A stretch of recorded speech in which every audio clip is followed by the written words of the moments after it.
Hola, ¿qué tal? Buenas tardes. Estamos aquí otra vez en el grupo de Rixiva. Hoy tenemos una conferencia realmente interesante en este nuevo módulo que es los movimientos sociales en América Latina. ¿Qué ha ocurrido desde finales de 2019? ¿Qué ocurrió en Chile, Bolivia, la parte de Colombia que hemos vivido en los últimos tiempos? Creemos que es necesario detenernos, revisar qué es lo que se ha hecho, qué es lo que ha generado precisamente este tipo de movimientos en la región de América Latina. El día de hoy, uno de nuestros integrantes, Cristian Felipe Obregón Rivera, va a trabajar con nosotros este tema. Él desde Chile, desde este trabajo precisamente que viene realizando desde tiempo, pero sobre todo desde su mirada como chileno, hará una revisión. ¿Qué es lo que ha pasado con este país? Una de las cosas que hemos comentado es también la parte de los imaginarios que se han creado de Chile. En México hay imaginarios de un Chile de primer mundo, desarrollado, con una economía realmente en ebullición. Me parece que son una serie de imaginarios que, a decir de Cristian, son un tanto cuanto errados. Me permito presentar al maestro Cristian Felipe Obrego.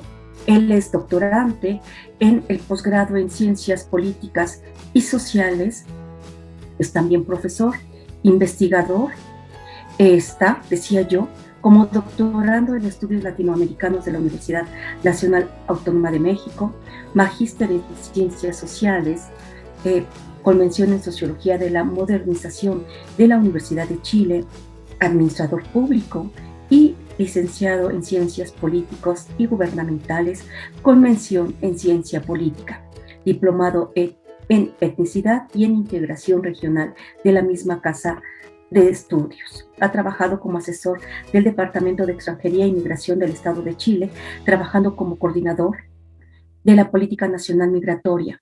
En el tercer sector ha trabajado como director de cooperación en Haití durante 2 años. Se desempeña como consultor de OIM y CEPAL, trabajando como investigador en temáticas relativas a migración internacional y políticas públicas.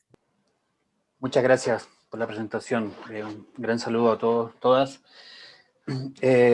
Bueno, a ver, quiero partir diciendo que cuando acordamos hacer esta presentación de Chile, para mí igual fue un tanto extraño porque nunca he hablado de Chile a una audiencia no chilena, y las veces que he hablado de Chile es con personas chilenas en Chile. Entonces para mí esto es algo nuevo y bien eh, eh, interesante también. También algo previo que quería comentar es que, bueno, yo vivo en México desde hace 5 meses y me ha llamado mucho la atención la imagen que se tiene de Chile desde acá, o sea, la imagen que se tiene de Chile fuera de Chile, que dista mucho de la imagen que tenemos los chilenos de Chile. Y eso me llevó a proponer este libro como de sugerencia de lectura, de referencia, que se llama Chile, Anatomía de un mito. Un poco haciéndome cargo de este mito de Chile, fuera de Chile, y un poco contarles el contexto de este libro. Este libro es del año 1997, ya en la década de los 90 en Chile, y en particular año 97, 98, está marcada por todo digamos, un contexto post-dictatorial, donde no se sabe muy bien, es una década como una década donde hay mucha incertidumbre, no se sabe muy bien qué somos, de dónde venimos, hacia dónde vamos, y un poco este libro describe esa sensación, ¿ya? Atrapados en el consumo, atrapados en el individualismo, herederos de una dictadura, etc. Es de un sociólogo que se llama Tomás Moulian, un sociólogo muy militante durante los años 60, 70, y que un poco hace esta reflexión ya en los años 90 de qué pasó en Chile, cómo llegamos a lo que estamos. En ese momento, en el mismo año, también quería quería dar un contexto. Se escriben otros libros de un psiquiatra dramaturgo en Chile, que se llama Chile, la mala memoria, y otros tantos libros que vienen de diferentes disciplinas, un poco alertando sobre esta situación que se estaba viviendo, de esta compulsión al olvido, como lo menciona Tomás Mulián, esto que estamos completamente desconcertados como sociedad chilena. Bueno, habiendo hecho esa introducción, a mí me gustaría compartir una presentación. ¿Se ve bien? Sí. Sí, ok, gracias. Y permíteme hacer una innovación metodológica para presentar, que quiero presentar hitos en la historia de Chile a partir de imágenes, pero desde la actualidad hacia atrás, a manera de retroducción, porque creo que es un caso muy, muy particular de análisis donde las causas están después de los efectos. O sea, hay ciertos hechos que han ocurrido en Chile que después que pasan, recién emergen las causas, y un poco con este desconcierto que yo les decía al principio, a partir de los últimos sucesos nos hemos podido dar cuenta que las causas del malestar, las causas del descontento, están en la historia de Chile de los últimos 30 años. Es por eso que durante el estallido, una de las frases que había bien icónicas era no son 30 pesos, son 30 años, por ejemplo, haciendo alusión de que lo que generó el estallido no fue la subida del precio del metro, sino que fueron 30 años de abuso. Por lo tanto, quisiera primero, como les decía, partir de la actualidad e irme hacia atrás de la historia, y luego poder hacer una interpretación de la historia a través de las imágenes que les quiero mostrar, a la luz del libro de Tomás Mulián, Chile, anatomía de un mito. Primero, estamos en este momento en Chile en una coyuntura histórica en la cual hay una convención constitucional, no asamblea constituyente, ya voy a explicar por qué las diferencias, donde se eligió a un conjunto de candidatos, 155, que van a escribir la nueva constitución. Dentro de esto hay escaños de reservados para pueblos indígenas, y es una constitución que va a ser escrita de manera paritaria, es decir, mitad hombre y mitad mujeres. Esto se dio en una elección hace aproximadamente 3 semanas, donde también se eligieron alcaldías, se eligieron gobernaciones regionales, y diría yo, el gran resultado es un debilitamiento de la derecha chilena, un debilitamiento de la concertación chilena, que vendría siendo esta izquierda progresista que se hizo cargo de la transición, y un fortalecimiento de todo lo que son las candidaturas independientes, que fueron los que más sacaron candidatos y candidatas para la convención, y un reflorecimiento del Partido Comunista, que vale decir, aquí también me he encontrado con muchas personas aquí en México que me han dicho, ¿cómo tienen un partido comunista en Chile? ¿Cómo existe el comunismo en Chile? Bueno, el Partido Comunista en Chile es un partido de larga tradición, que acaba de cumplir 109 años, y que se ha mantenido en la escena política en algunos momentos de manera muy marginal, pero desde la Unidad Popular, desde principios de las décadas 70, no se veía una participación y un auge en cuanto a elección de candidaturas tan grande como el que se ve ahora.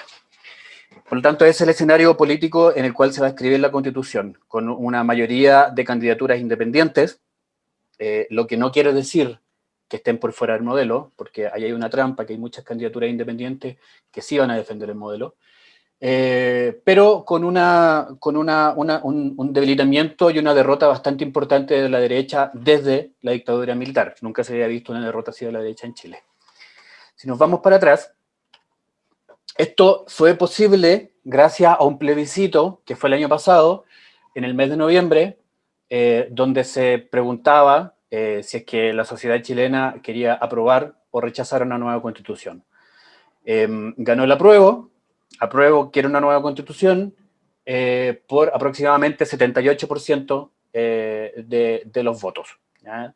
Vale decir, y esto como dato, que el rechazo, o sea, el rechazo a una nueva constitución fue solamente en 3 comunas que vendrían siendo acá como ni siquiera alcaldías. ¿Ya? Diría que es una unidad intermedia entre una colonia y una alcaldía, pero del cono alta renta de Santiago, muy concentrado. Ahí en ese espacio territorial concentrado ganó el rechazo. Por lo tanto, ahí más allá de lo simbólico de la prueba del rechazo, esa votación dio cuenta de que en realidad Chile no está polarizado, como siempre se ha planteado, sino que quienes están del otro lado es una pequeña minoría que vive en un sector muy determinado dentro de la región metropolitana, dentro de Santiago. Esto fue posible, voy a hablar de fue posible para luego emitir mis propios juicios. Esto fue posible a partir de un acuerdo, como dice ahí, por la paz y la nueva constitución. ¿En qué consiste este acuerdo? En momentos de tensión política en Chile, de estallido social, se reúnen los diversos partidos desde la centroizquierda hacia la derecha para firmar un acuerdo por la paz. Vale decir que en este acuerdo se resta el Partido Comunista y el Partido Humanista. Pero todo lo que es la nueva izquierda, que vendría siendo el Frente Amplio, una coalición digamos, nacida hace aproximadamente unos 6 años, que digamos que promete en parte un cambio del modelo, pero desde una izquierda progresista. Entonces se da este acuerdo, y ahí en la foto hay congresistas de izquierda, congresistas de derecha, de extrema derecha, de centro izquierda, etc. ¿Y en qué consistió este acuerdo por la paz? En que va a haber el plebiscito que les comentaba recién. ¿Ya? Y el tema es que previamente, o sea, ¿qué generó esto? ¿Cuál fue la causa de este acuerdo por la paz? Un estallido social, una movilización importante en Chile, la marcha más grande de la historia de Chile, que convocó aproximadamente a 2 millones de personas, que estuvimos ahí haciendo presencia en el mes de noviembre de 2019, una declaración de guerra por parte del presidente en pleno estallido social, donde sale a hablar, luego de unos días de iniciado el estallido, declara la guerra al pueblo chileno, y luego el militar que está al lado sale diciendo, en realidad yo no estoy en guerra con nadie, yo soy un hombre tranquilo, que vive en paz, y eso fue un acto muy, muy importante en Chile, porque hay un desligamiento de lo que es todo en este momento la fuerza militar en relación al poder civil. Y antes de pasar antes de irme más hacia atrás, acá quiero hacer un ejercicio de continuidad entre el estallido social y la firma del acuerdo, porque desde el movimiento social, desde los que estábamos en las calles, el acuerdo fue una traición. ¿Por qué fue una traición? Porque fue una salida a una problemática que se estaba manifestando en las calles. Y esta salida tuvo muchas omisiones en relación, por nombrar solamente algunas, a las violaciones sistemáticas de los derechos humanos que se estaban dando en el momento del estallido, un poco lo que está pasando en Colombia. En ese momento se podrían haber planteado temas profundos que el país y la calle estaba pidiendo. Si es que uno, bueno, yo estaba en el estallido en ese tiempo, no habían banderas de ningún tipo de partido, sí habían grandes pancartas de demandas sociales, el fin al sistema de pensiones, el fin a la educación de mercado, y el momento del acuerdo, al momento en que la derecha chilena ha estado más arrinconada y que se vio obligada a firmar el acuerdo, ninguna de esas fueron planteadas. Y algo grave, que también fue interpretado como una traición al pueblo, que se siguió considerando esta regla que está considerada en la Constitución de los 2 tercios. ¿ya? Que en la práctica eso implica que minorías pueden bloquear acuerdos de mayorías, ¿ya? Un tercio puede bloquear lo que voten los 2 tercios restantes, y es así como se han bloqueado gran parte de los intentos de reformas estructurales que se han sucedido en Chile. Entonces, previo al estallido social, ¿por qué ocurre el estallido social? Previo al estallido social, nosotros tenemos una serie de marchas, ¿ya? Pero hay un hito, diría yo, que cataliza, que en el fondo que hace que explote la sociedad chilena. Ahí hay unas evasiones masivas al metro. Aquí empezaron estudiantes secundarios, que fueron los que iniciaron esta revuelta social en Chile, y eso daría para otra conferencia, porque creo que eso es algo muy simbólico y muy representativo e importante de lo que es la protesta social en Chile. El acomodo de los diversos grupos que en ese momento se estaban intentando articular para llevar a cabo una transformación fue sobrepasada por la espontaneidad de estudiantes secundarios de 14, 13, 15 años. Este fue el momento en que ocurre este estallido, el momento material, diría yo, porque sin duda esto está precedido por un montón de hechos más. El ministro de Transporte, que luego de subir 30 pesos a la locomoción colectiva, 30 pesos aquí vendrían siendo como 15 pesos mexicanos aproximadamente, en realidad es muy poco, pero muy representativo.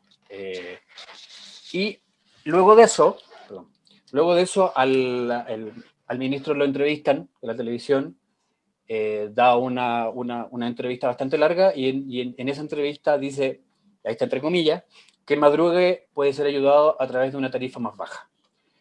Eso, un día anterior, el ministro de Economía, luego de dar el anuncio de un alza de los precios a partir de un alza del IPC, dice, pero bueno, las flores bajaron, y quien quiera comprar flores, este es el momento de ser romántico.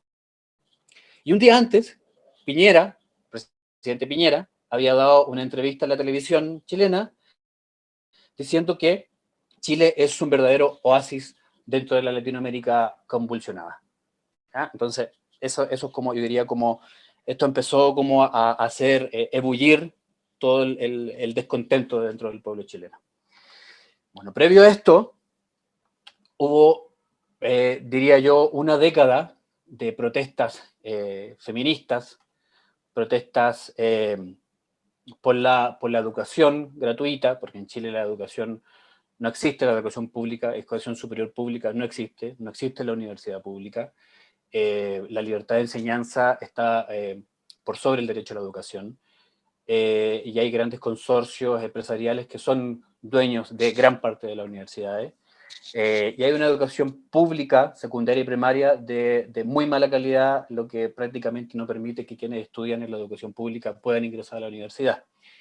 Y hay toda una serie de reformas a partir de en esta década, donde se da esta garantía de poder estudiar en la educación superior a partir de un crédito, de que uno tiene que pedir un crédito en el banco, ¿ya? Por lo tanto, el tema del lucro se instala como una demanda fundamental en esta década en Chile. Estoy hablando de la década de los 2000, del 2000 hacia adelante. Protestas en relación a no más AFP.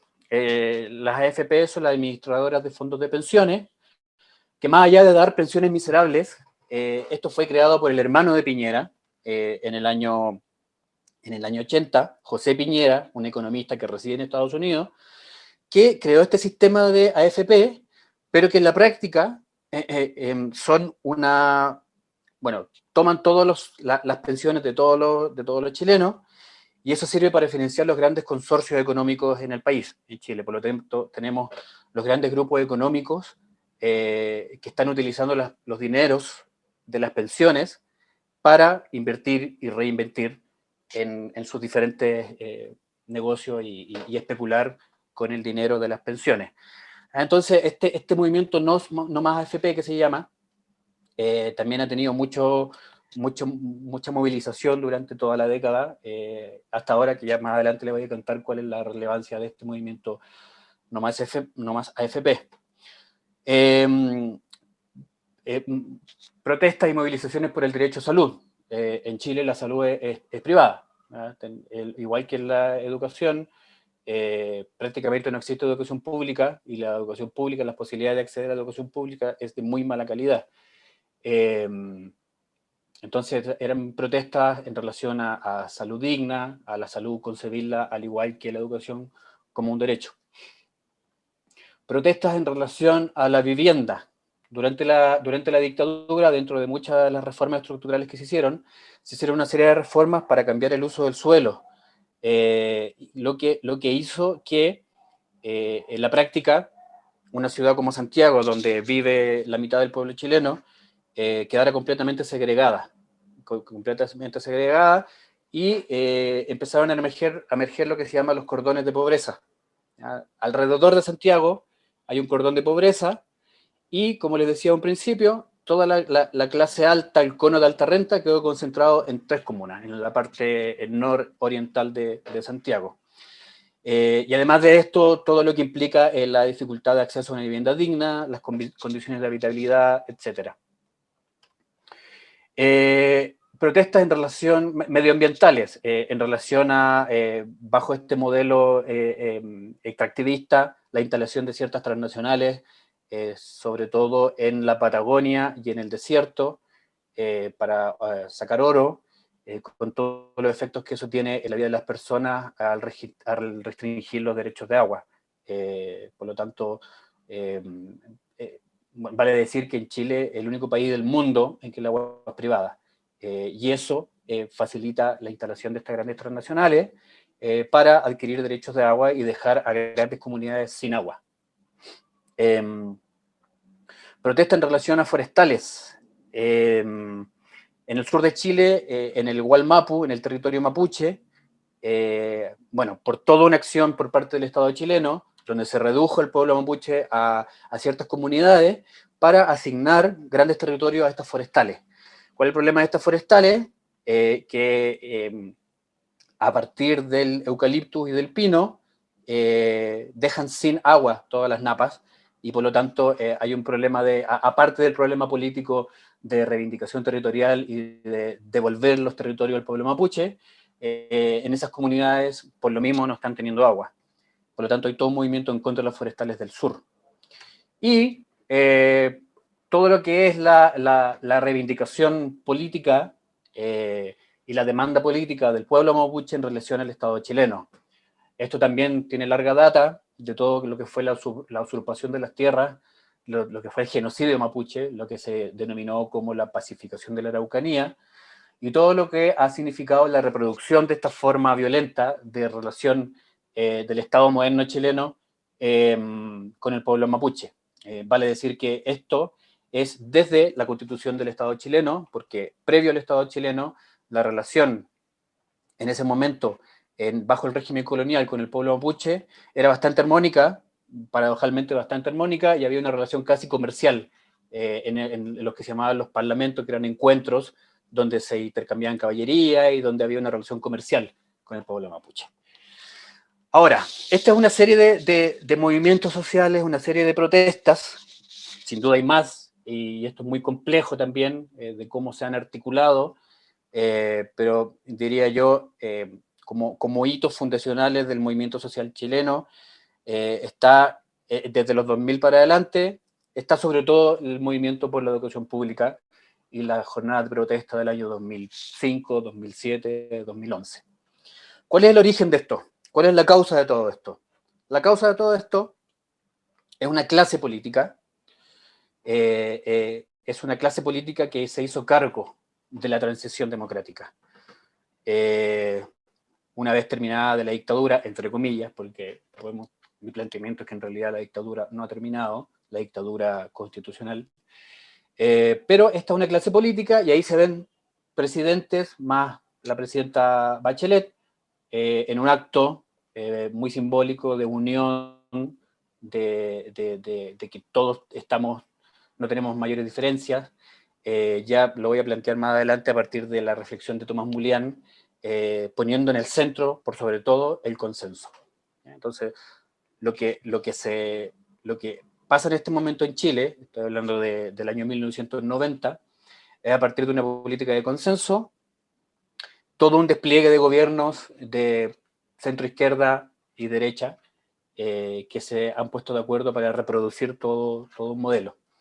Y ahí en la parte de arriba a la izquierda está Pinochet, siendo senador vitalicio, en plena proceso postdictatorial, lo que da cuenta de, como lo menciona un sociólogo chileno, Manuel Antonio Garretón, de la existencia de enclaves dictatoriales durante el proceso postdictatorial, postautoritario en Chile. ¿Ya? O sea, dentro de de otros enclaves está la Constitución, el tema de las reformas estructurales, al tener a Pinochet en el Senado, etc. ¿Qué permitió la existencia de esta clase política que se hace cargo de la transición? Un plebiscito del año 1989, donde triunfa la opción por el no. En términos prácticos, esto fue digamos, una jugada por parte de la dictadura, por la derecha chilena, de que la oposición acepte las reglas del juego de lo que implica la transición, que prácticamente es seguir con el mismo modelo que se venía cimentando desde la dictadura.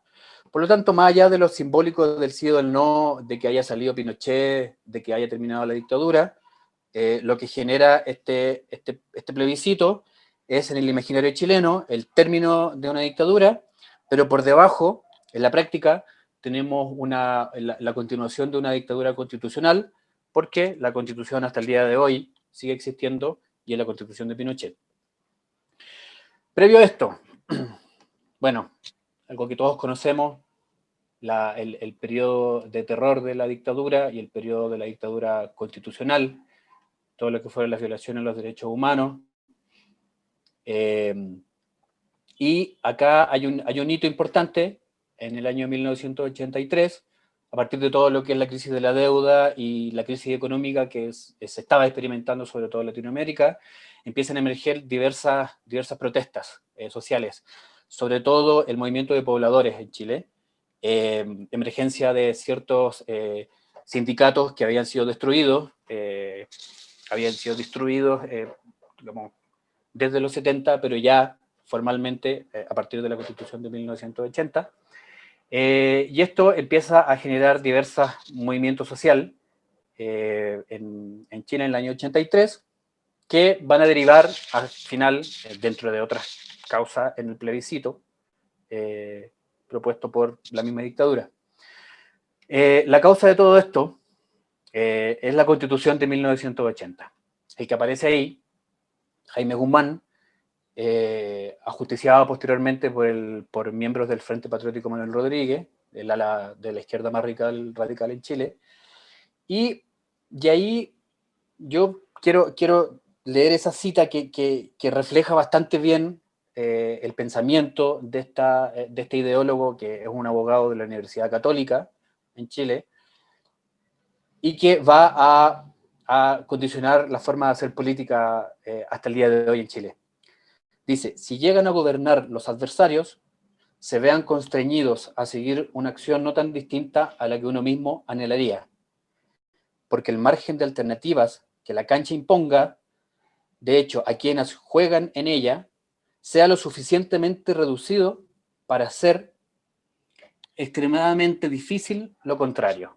En la práctica, el 2/3.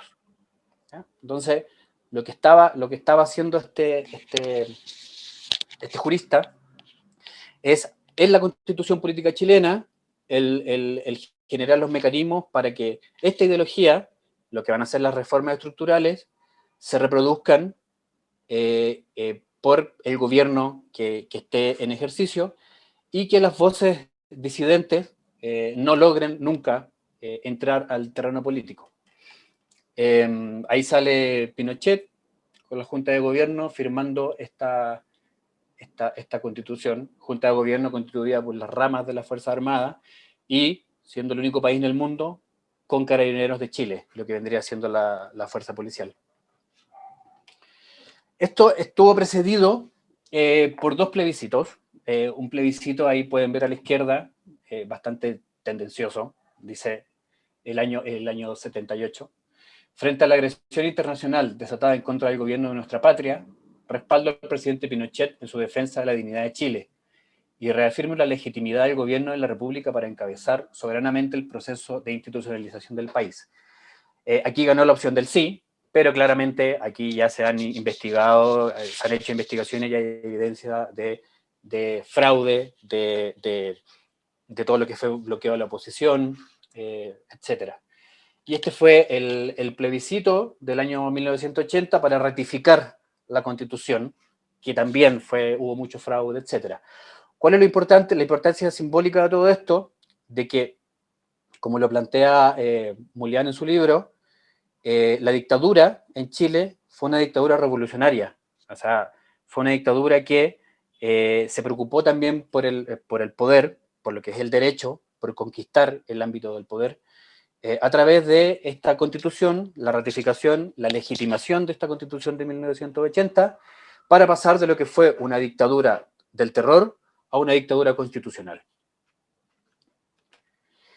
Aquí también en las causas de cuáles fueron los principales lineamientos de la Constitución de 1980, cuáles fueron los insumos principales de la Constitución de 1980 en Chile. Estos son los que aparecen en las fotos, son los Chicago Boys. ¿Quiénes son los Chicago Boys? Son economistas de la Universidad Católica de Chile, nuevamente, que durante los años 50, 60 fueron becados para estudiar economía a Chicago, dentro de otros profes con Milton Friedman, con pensadores del neoliberalismo. Y luego fueron devueltos a Chile y se hicieron cargo de todo lo que fueron la aplicación de las reformas estructurales y con la complicidad de Jaime Guzmán, el jurista, respecto a la manera en que estas reformas, esta instalación del modelo neoliberal, iba a ser reproducido hasta el día de hoy en Chile. Por lo tanto, lo que tenemos en la Constitución de 1980 son una dictadura cívico-militar, donde tenemos a los militares ejerciendo toda una dictadura del terror en los primeros años, hasta 1979, y luego la institucionalización de una dictadura constitucional a partir de todo lo que fueron el aporte o el desaporte de los Chicago Boys y de los juristas de la Universidad Católica comandados por Jaime Guzmán. Bueno, antes de esto, claramente, el golpe militar, ahí está la clásica foto simbólica del bombardeo de la Moneda, de la salida de Allende, de la moneda del Palacio de Gobierno, el Estado Nacional con presos políticos que van a ser ejecutados posteriormente. Y vale decir de que este fue, a nivel regional, fue una dictadura que empezó con terror, fue una dictadura muy violenta, porque en general los golpes de Estado derivan en que el presidente que está en ejercicio sea exiliado, él junto con su equipo más cercano. En este caso, lo mataron dentro del Palacio de Gobierno y mataron a sus más cercanos dentro del Palacio de Gobierno, y los que se salvaron fueron posteriormente apresados y desaparecidos. ¿Ya? Todo lo que era el GAP, el grupo de amigos del presidente, fueron todos desaparecidos. Acá hay toda una campaña de bloqueo, de desprestigio durante el gobierno de Allende, donde, bueno, aquí también está muy documentada la intervención de la CIA, en todo lo que fue el bloqueo de este intento de la vía chilena al socialismo, como se llamó. Y ahí abajo a la derecha está Allende con Pinochet. Pinochet era el comandante en jefe del ejército en ese momento, de plena confianza de Allende. ¿Ya? Eso es lo más paradójico y lo más curioso. Pinochet pudo hacer lo que hizo porque estaba muy cerca de Allende, y Allende en parte le da toda su confianza. Previo al triunfo de Allende, tenemos todo un proceso de unidad popular, en Chile en la década de los 60, que derivan en el triunfo de Allende en el año 1970. Todo un movimiento muy importante, diría yo, y que un poco lo que está pasando actualmente en Chile, quizás dentro de los más utópicos, creen que es una forma de continuidad de lo que fue ese proyecto político de la Unidad Popular en ese momento, con sus matices que ya lo iremos comentando.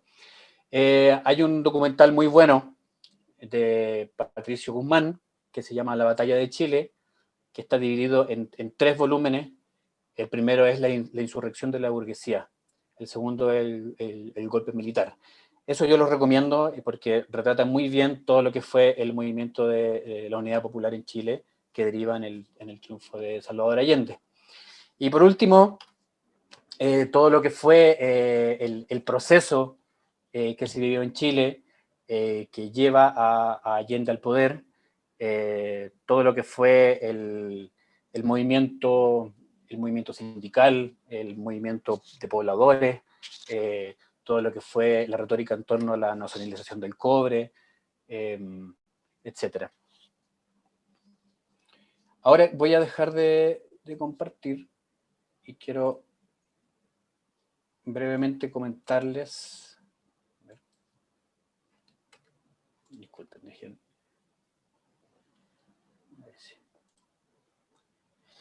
Comentarles algunas reflexiones, como les decía, a la luz del libro Chile, Anatomía de un mito, ya haciendo una revisión rápida de lo que fueron los principales hechos históricos. A ver, lo que propone Tomás Mulián, primero, el Chile actual, está hablando del Chile de 1997, el Chile actual es una producción del Chile dictatorial, ¿ya? Acá hay 2 momentos de disciplinamiento de la sociedad chilena. El primero es la Constitución de 1980 y el segundo es la transición de 1990. Y lo que él propone es que el Chile actual es una cópula incesante, estoy citando, entre militares, intelectuales neoliberales y empresarios nacionales o transnacionales. O sea, la configuración de Chile actual es a partir de esos 3 componentes. Y una de las principales imágenes que proyecta este Chile actual es algo sólido que, bueno, tomando la frase de Marx, que no se desvanece en el aire, haciendo la referencia a esa frase de todos los sólidos se desvanecen en el aire. O sea, de un modelo sólido con unos pilares bastante firmes. Lo que propone Mulián, ¿cuál es la clave interpretativa para entender a Chile? Es el transformismo. ¿Qué significa el transformismo? Es el lazo, el vínculo histórico que une al Chile post-autoritario del presente con el Chile del pasado, el de la dictadura. Por lo tanto, el Chile actual es la culminación exitosa del transformismo. El transformismo es un proceso de preparación durante la dictadura para una salida de la dictadura destinada a permitir la continuidad de sus estructuras básicas, bajo los ropajes políticos de lo que se podría denominar las vestimentas democráticas. Por lo tanto, la dictadura del terror pasa a la dictadura constitucional y la misma dictadura constitucional prepara la salida a partir de este plebiscito y de asegurarse que a partir de la Constitución no se puedan hacer reformas a estos grandes pilares del neoliberalismo.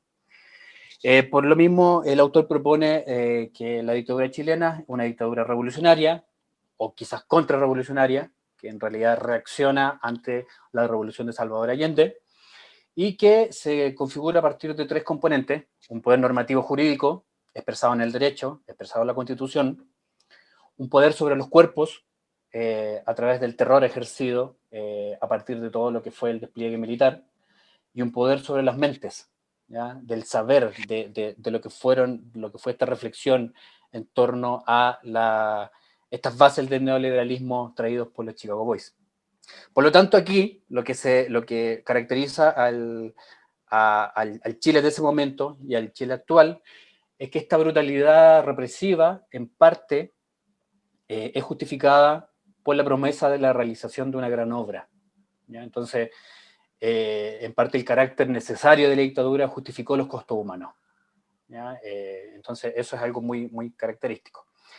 A ver, ya para ir cerrando, el autor propone este momento post-dictatorial marcado por esta compulsión al olvido, donde hasta el día de hoy en Chile todavía no se sabe si mencionar todo este proceso como un golpe, como un pronunciamiento militar, como un gobierno militar, como una dictadura, como una catástrofe. La derecha sigue diciendo que es un pronunciamiento militar, sigue diciendo que fue un gobierno.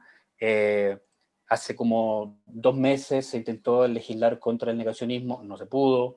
Entonces, todavía no tenemos muy claro si es que lo que vivimos efectivamente fue una dictadura, siendo que en la práctica sí. Y lo que propone el autor es que el consenso es la etapa superior del olvido, ¿ya? Esta compulsión del olvido ha llevado a este consenso postdictatorial y a todo el surgimiento de todos estos gobiernos que aparecían en la foto. El autor propone una idea del Chile como el paraíso del consumidor, ¿ya? Entonces, ¿qué es lo que permite este paraíso del consumidor? Es la construcción de una sociedad de mercados desregulados, la indiferencia política, individuos competitivos realizados o bien compensados a través del placer de consumir, o más bien de exhibirse consumiendo, y de asalariados socializados en el disciplinamiento y en la evasión. Eso es lo que propone el autor. ¿Y qué permite esto?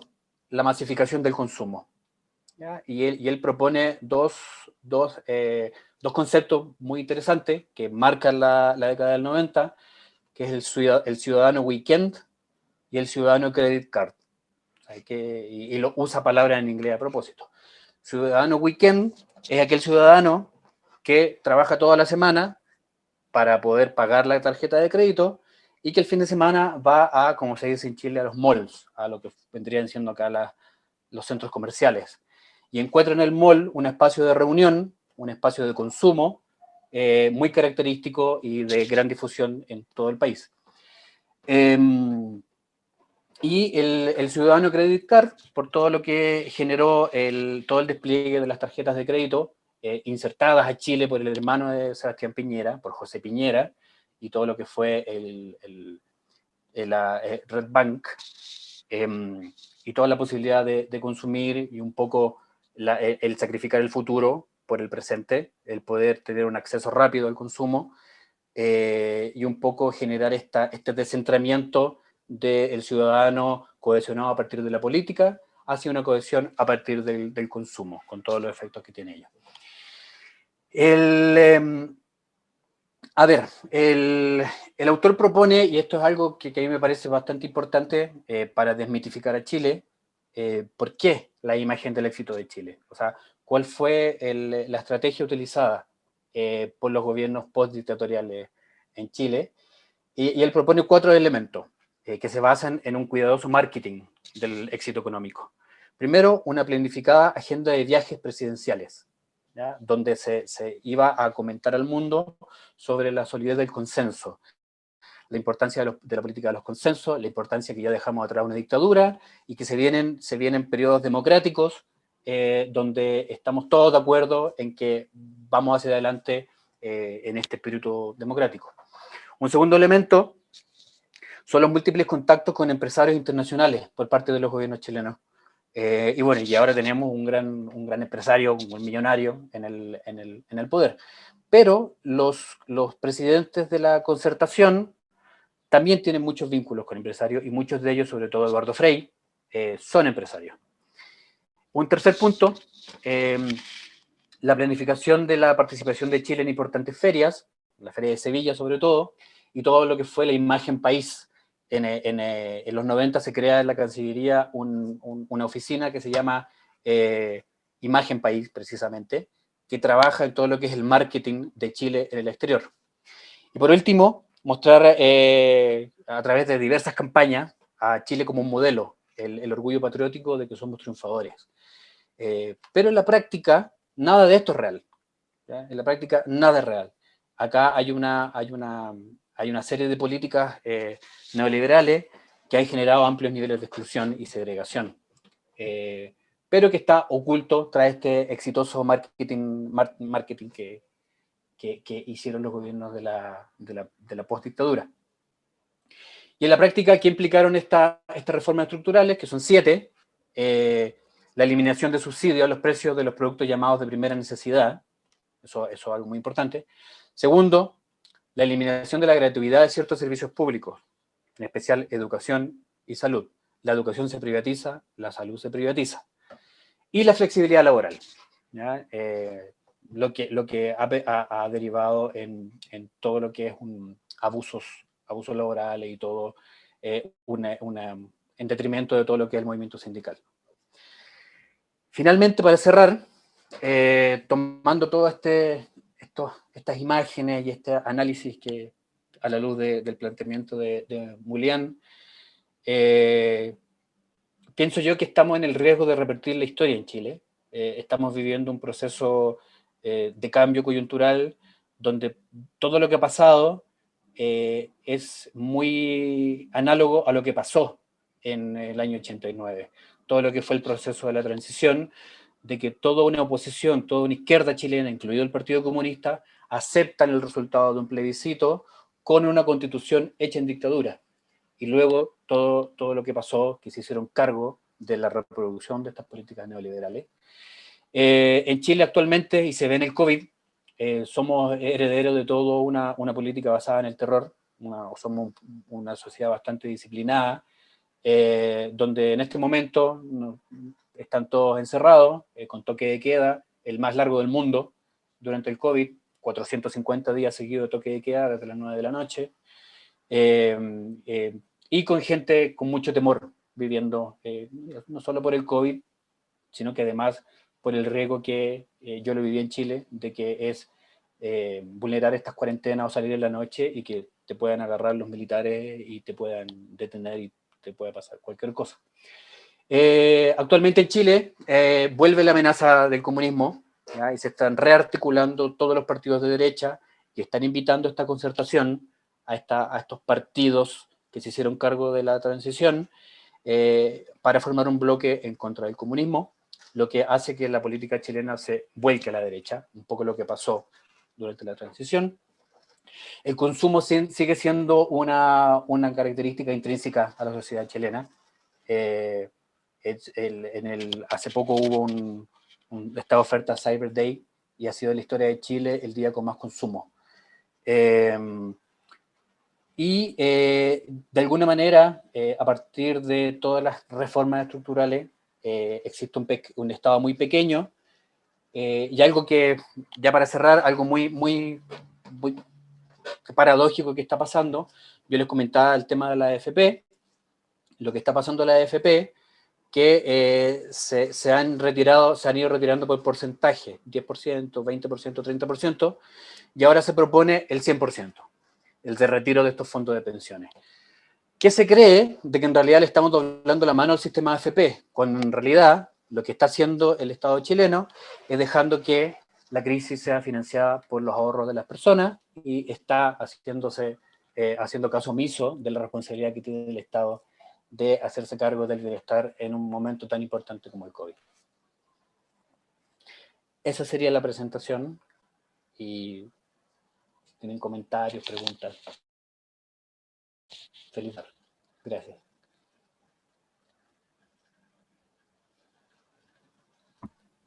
Cristian, qué interesante, la verdad que ha sido fascinante este ir y venir, ¿no? En el pasado, igual que Julián, ¿no? Así lo planteé en el libro, para conocer qué es lo que pasa en Chile. Pues dejamos abiertos los micrófonos para la participación, los comentarios. ¿Qué nos deja esta conferencia, esta charla que nos ha dado Cristian? No sé, ¿Quién quiere participar?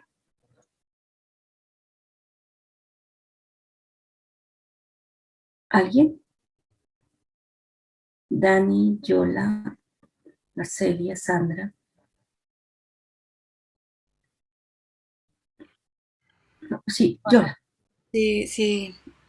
Pues agradecerte esta pues muy interesante exposición. A mí algo que me interesó mucho es la forma en que nos presentaste la historia, ¿no? Y no sé si puedas, digamos, hablarnos un poquito más sobre este concepto que mencionas, que maneja el texto, sobre compulsión al olvido. ¿Y cuál es tu punto de vista con respecto a eso? Pero si nos pudieras como ampliar un poquito esta parte. ¿Voy respondiendo de inmediato o juntamos? ¿Sí? Bueno, creo que el tema de la compulsión al olvido, la, la falta de una justicia transicional en Chile es muy característico de la sociedad chilena actual, como lo decía. Cuando, cuando Elwin, que es el primer presidente que llega al poder en el año 90, forma una comisión de la verdad, que se llama. Y eso fue completamente realizada digamos, con la observación de lo que era la Junta Militar y de lo que era la derecha chilena en ese momento, que estaba muy presente en los gobiernos, en ese gobierno en ese momento. Por lo tanto, la justicia transicional siempre fue bajo la supervigilancia de quienes participaron en la dictadura. Actualmente tenemos en Chile ministros de Estado que participaron activamente de la dictadura. Por lo tanto, esta especie de consenso que yo decía, esta especie de miremos hacia adelante, estamos todos de acuerdo, ha llevado a esta política y esta práctica sistemática del olvido. De no ir al pasado, de no traer a nuestros detenidos desaparecidos al presente. Y eso creo que es algo que ha hecho de que en parte durante toda la década del 90 prácticamente no existieron movimientos sociales, ¿ya? Sobre todo por todo lo que fue el consumo en ese momento. Pero creo yo que el olvido fue, o la falta de memoria, fue una estrategia efectiva por parte de la clase política para la generación de los consensos que permitían seguir reproduciendo el modelo chileno.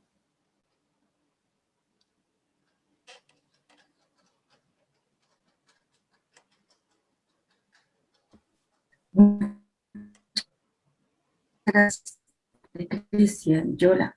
No sé, Sandra, Dani dice que no puede hablar, mandó un mensaje, muchas gracias, dice que buena conferencia, sin duda, no sé, aquí. Sí, bueno, yo por mi parte, bueno, voy a jalar también un poquito desde este tema del olvido. Bueno, Cristian y yo ya lo hemos platicado bastante en otras ocasiones. Y bueno, desde mi perspectiva un poco como psicóloga, hemos comentado que justamente la sociedad chilena, además de que es, de que ha sido una estrategia por parte del Estado impulsar como este olvido, ¿no? Porque además es algo, todo este proceso hirió muchísimo a una generación, es una herida que todavía sigue abierta, sobre todo para la generación de lo que representarían a nuestros padres, por ejemplo. Pues también es un mecanismo de defensa por parte de la población. Paul Ricoeur dice que los pueblos recuerdan lo que necesitan recordar y olvidan lo que necesitan olvidar, ¿no? Pero creo que es muy curioso cómo a través del estallido el pueblo recuerda otra vez, ¿no? Y entonces necesita regresar a este punto de su historia. Y también hay un interés por conocer, por saber.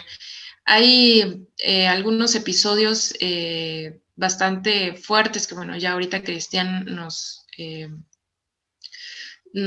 expondrá a lo mejor un poquito más de esto, ¿no? Pero alguna vez él me platicaba que hay un estadio donde hubo muchos detenidos, donde hubo una masacre, y en la actualidad en ese estadio se siguen celebrando partidos de fútbol, y la gente va y se sienta en las mismas butacas en donde estuvieron retenidos muchas personas y en donde hubo una masacre, ¿no?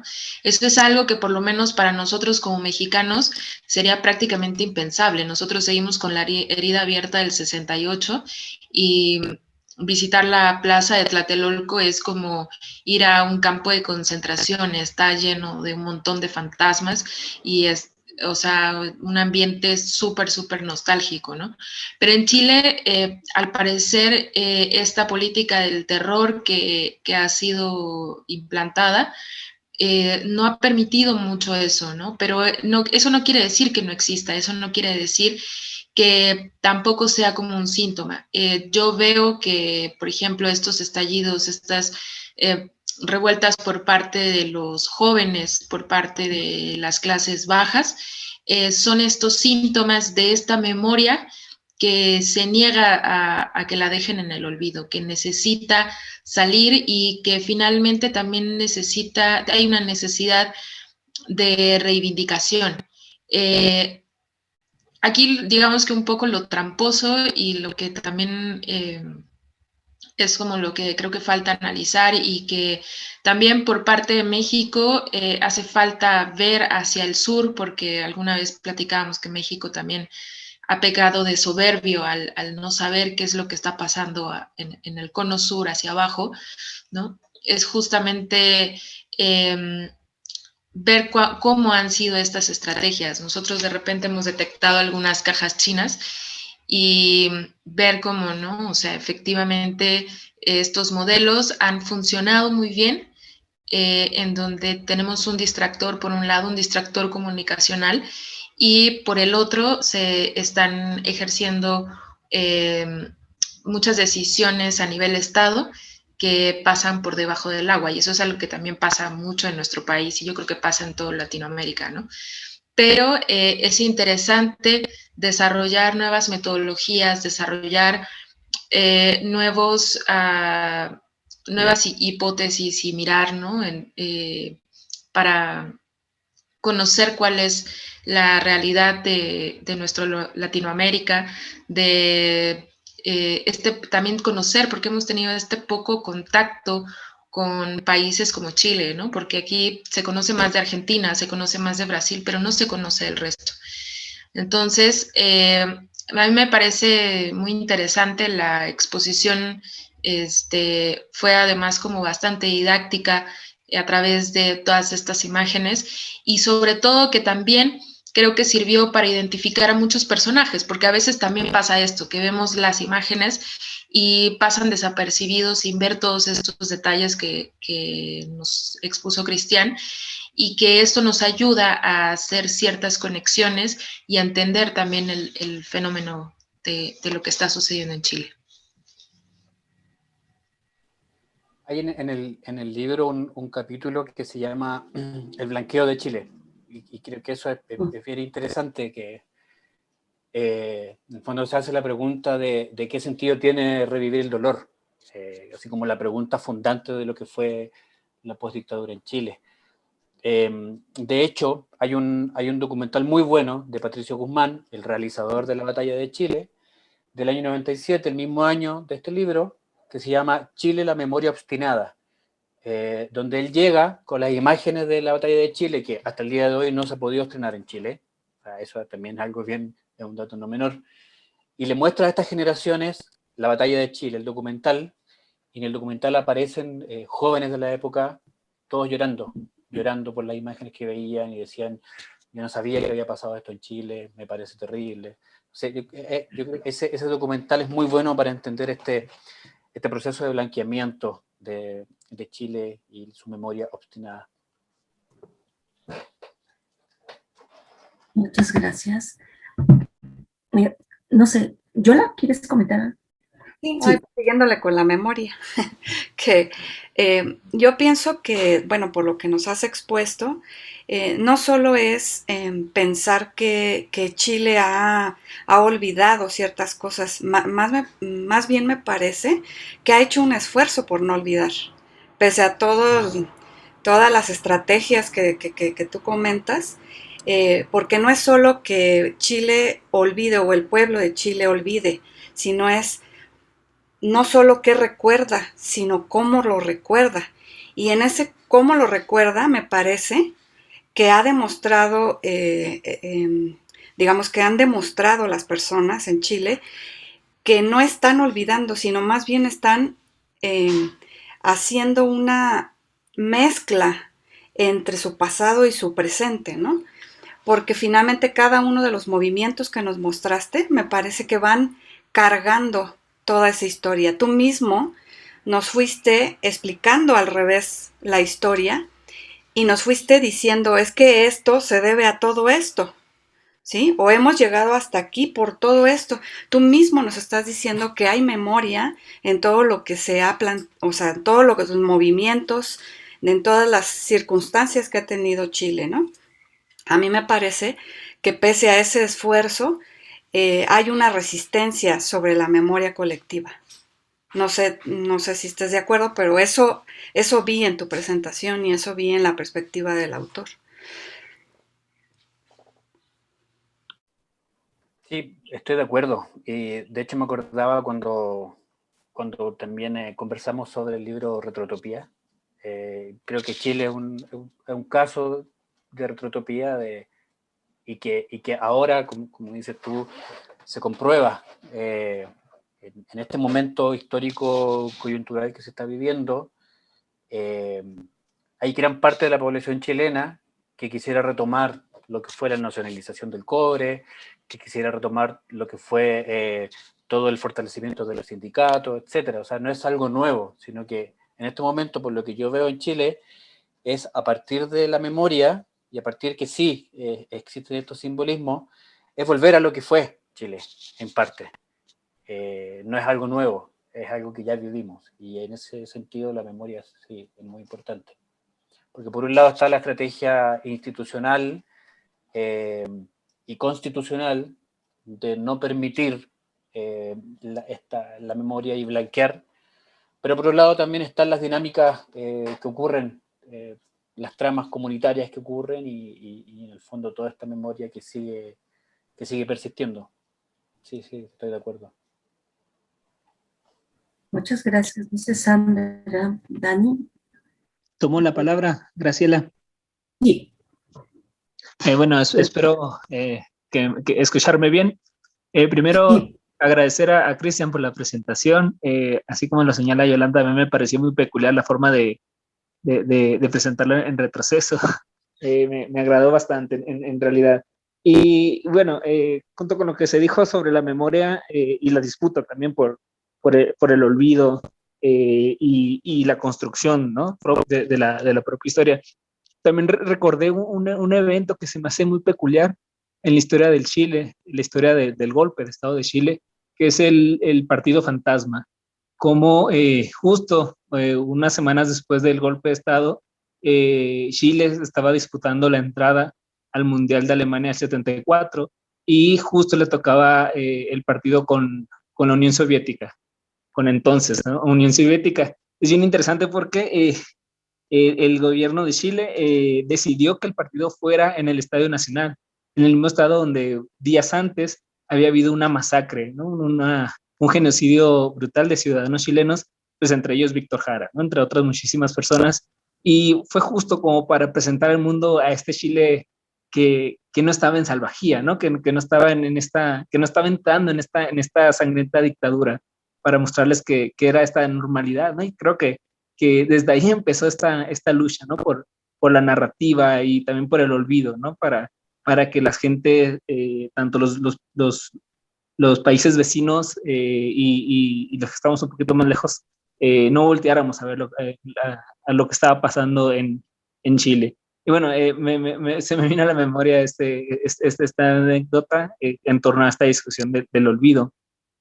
Y me parece también muy interesante lo que señalas, que a partir de estas protestas que arraiciaron en la segunda mitad del 2019, pues yo creo que en toda Latinoamérica fue como un brillo de esperanza de ciertas transformaciones que se podían dar en la región, porque recordemos que también un, anteriormente, pocos meses antes, no sé si un año, 2 años, en Brasil también hubo una serie de movilizaciones muy intensas y que parecía, o por lo menos desde nuestras posiciones, siempre, ¿no? Como optimistas de que un cambio se avecina, siempre esperamos, ¿no? Que sea como un cambio muy radical, fuerte, y que esté como a la vuelta de la esquina.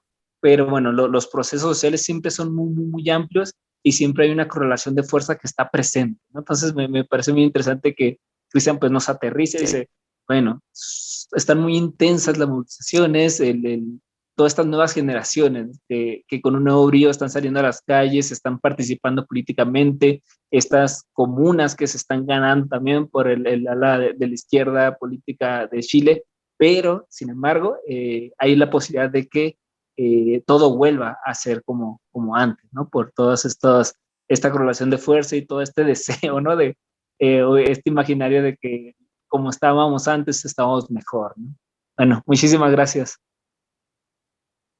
Muchas gracias. Sandra, ¿quieres comentar algo? Sí, pues muchísimas gracias también a Cristian por esta presentación. La verdad es que es súper interesante, súper rico todo lo que nos has contado. Y bueno, pues también yo me pongo a pensar en cómo esas memorias se quedan impregnadas en las letras de los cantautores, de las cantautoras, perdón, de los músicos que van trascendiendo las generaciones, el tiempo y que van también influyendo a las nuevas voces, ¿no? Desde los icónicos, como decían, ya se ha dicho aquí a Víctor Jara, que le cortaron la lengua, no sé, todos los Parra, Quilapayún, Inti Illimani, hasta recientemente que también se ha sumado a todas esas protestas la misma Mon Laferte, ¿no? Es decir, cómo van poniendo ahí también, digamos, el dedo en la llaga y cómo esta memoria, pues, por más que se intente el arte, siempre va a, pues siempre va a salir, digamos, o los artistas en general van a salir a la defensa de esa memoria, ¿no? Entonces, bueno, fíjate que justo cuando estabas explicando todo, no sé, se me venían a la mente letras de canciones de ese Chile, o más bien de esos chilenos y chilenas que fueron exiliados y que desde la lejanía pues hablaban de lo que estaba pasando, ¿no? Más allá que, insisto, de que le cortaran la lengua, pues, ¿no? A los cantautores. Pero bueno, muchas gracias, Cristian. La verdad es que muy bien, ¿eh? Excelente. Muchas gracias de verdad.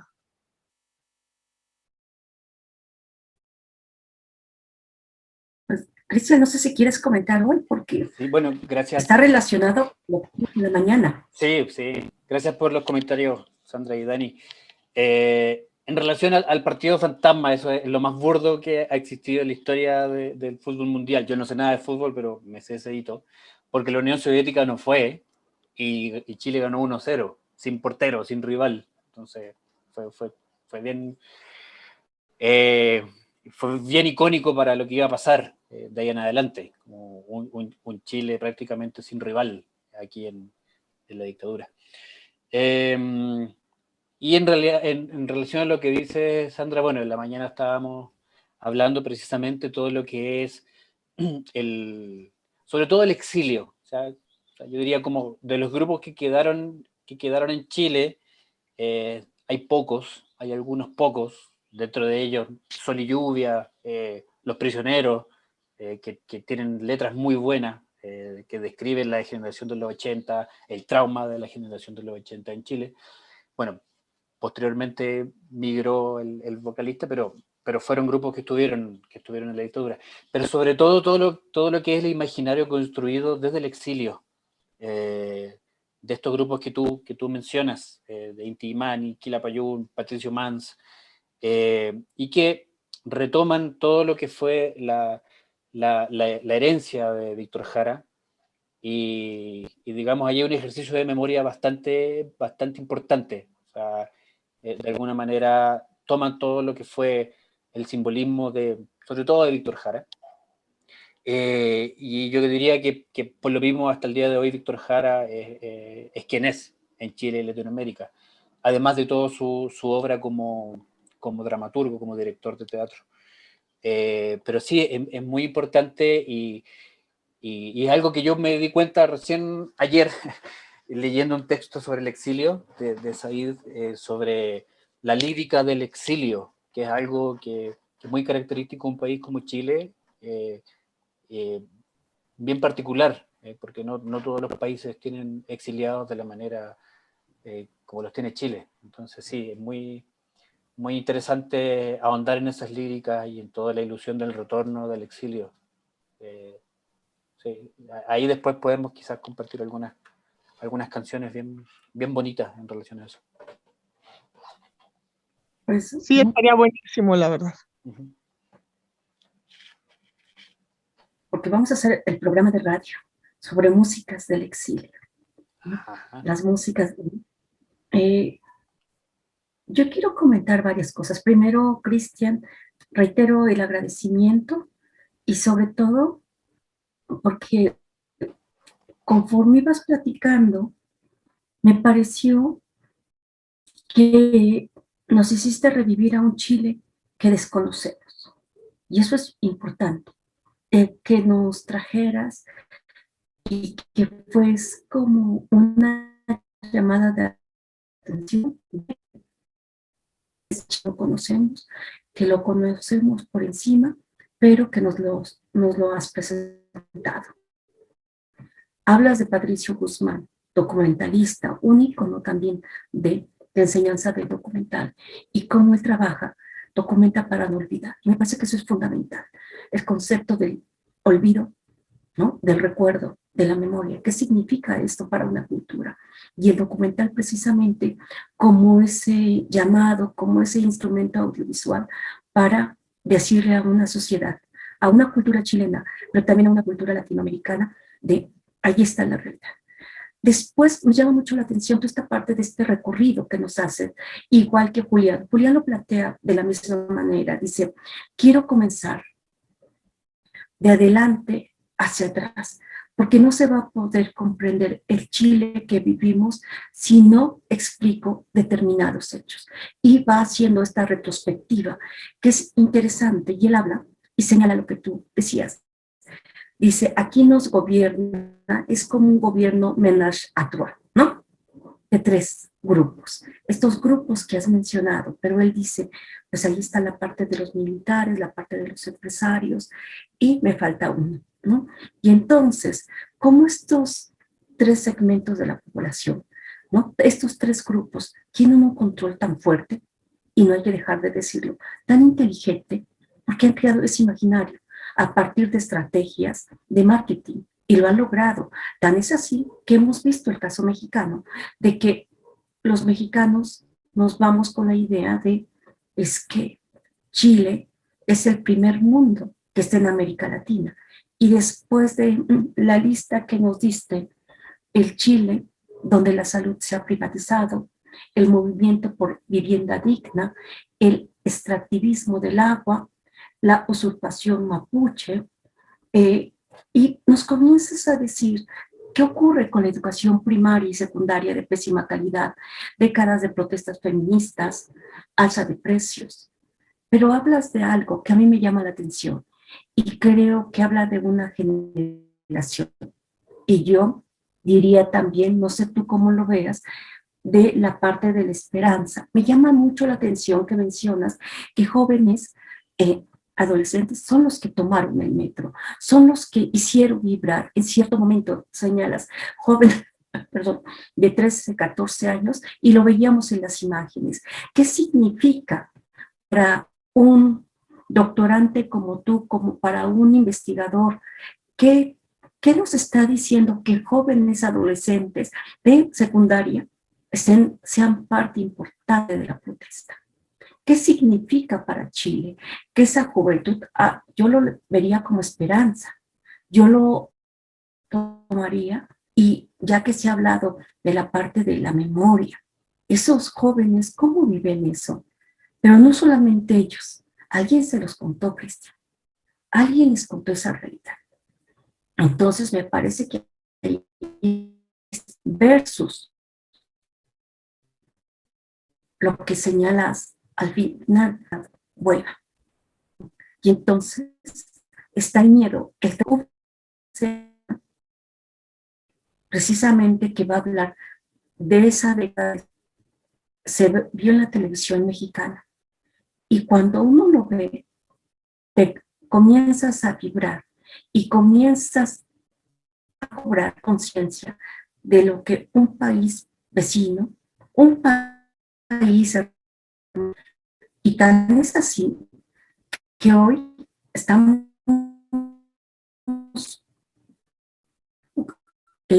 recordando 10 de junio, y entonces, ¿qué ocurrió en la década de los 70? Por supuesto,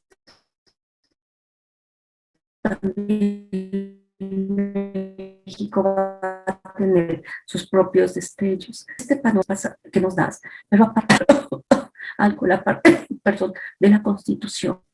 Una Constitución. Y lo más grave, que se fue normalizando.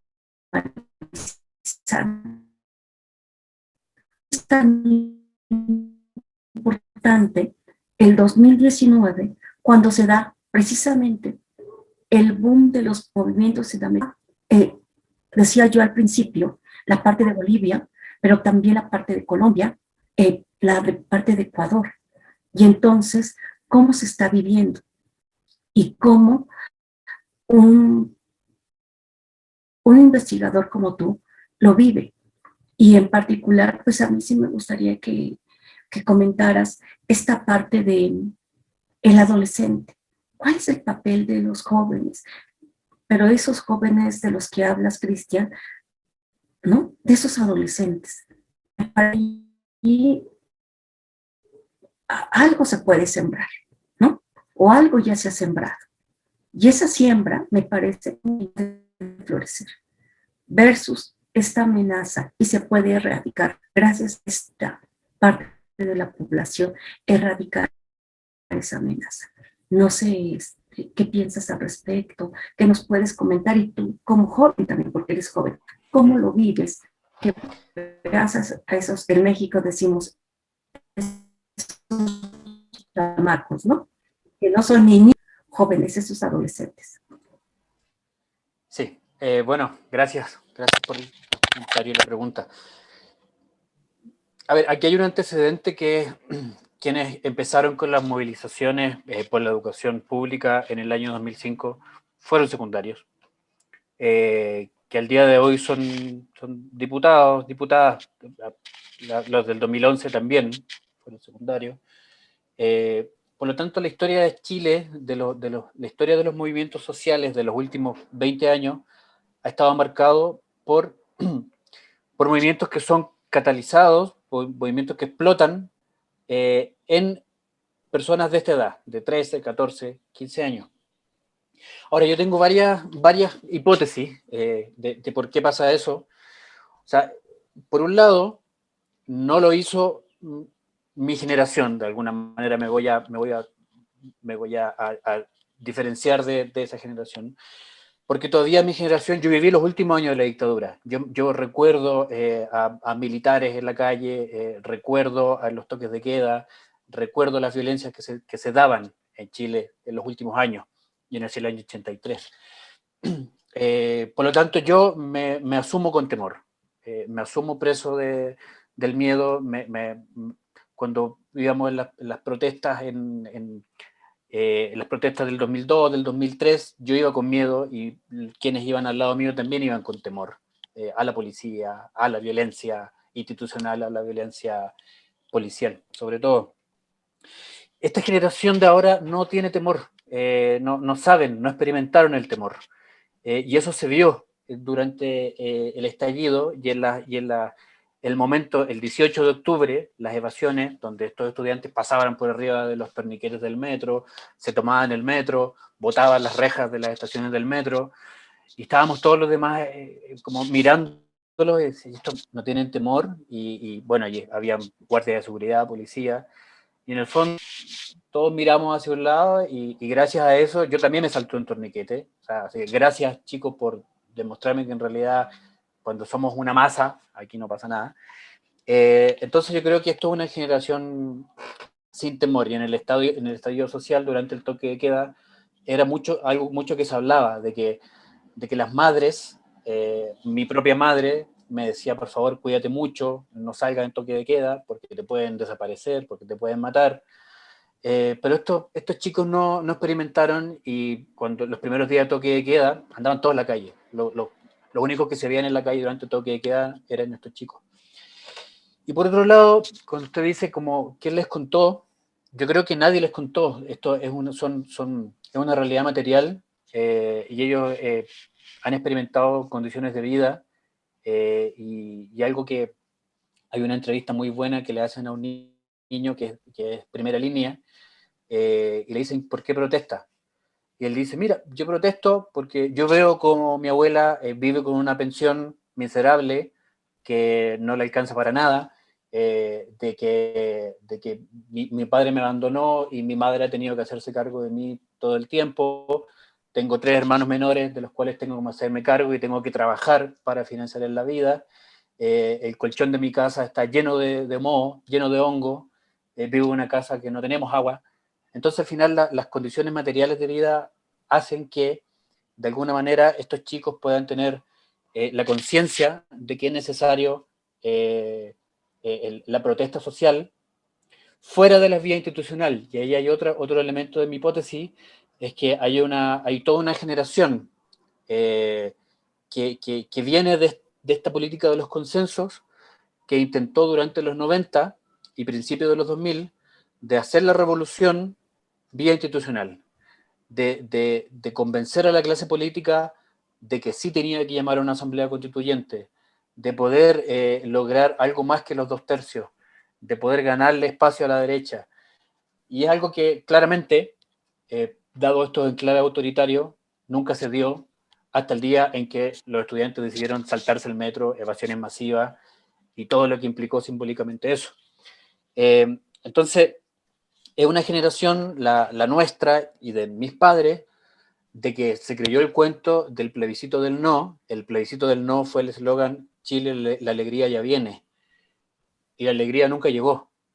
Los gobiernos de la concertación, el eslogan era crecer con igualdad. Crecimos y nunca hubo igualdad. Entonces hay una desesperanza prendida en mi generación y en la que viene arriba, que no nos llevaban a movilizarnos. O sea, tuvieron que venir estos chicos que a partir de su experiencia y de lo que ven ellos mismos en sus propias casas, porque los que se movilizaron son de los liceos públicos en Chile. Digamos, el sector, el estrato social más bajo, esos estudiantes fueron los que se movilizaron. De estos liceos emblemáticos, que hay como 4 en Santiago. Ellos empezaron. Y después empezaron a sumar todos los otros colegios, los otros liceos, pero diría, no solamente se empezó a movilizar esta generación de 13, 14 años, sino que eran los más precarizados. Y el estallido social en Chile, para mí duró 5 días, duró 4 días. Fue empezado por estos niños, bueno, niños, que eso también tiene toda una carga simbólica, pero que fue continuado por los sectores más precarizados y marginalizados de la sociedad chilena. Aquellas personas que estaban sin trabajo o que estaban trabajando de manera precaria, aquellas personas que habían tenido que endeudarse para pagar un tratamiento contra el cáncer, aquellas personas que habían tenido que endeudarse para pagar la educación a su hijo, que después salga y que por factores de clase no pueda tener trabajo. Entonces, todo ese descontento del estallido social duró estos 5 días, y que todo esto se blanqueó con este acuerdo por la paz que yo les decía, que es otra forma de blanqueamiento donde se le da una salida institucional a esta protesta social que en realidad no tiene forma. O sea, aquí nadie predijo el estallido social. O sea, y eso también me da cuenta de todo lo que son como los cambios cualitativos, la aceleración del cambio a partir de estos factores cualitativos, porque nadie lo predijo. Nadie dijo de que aquí iba a ser posible un estallido social.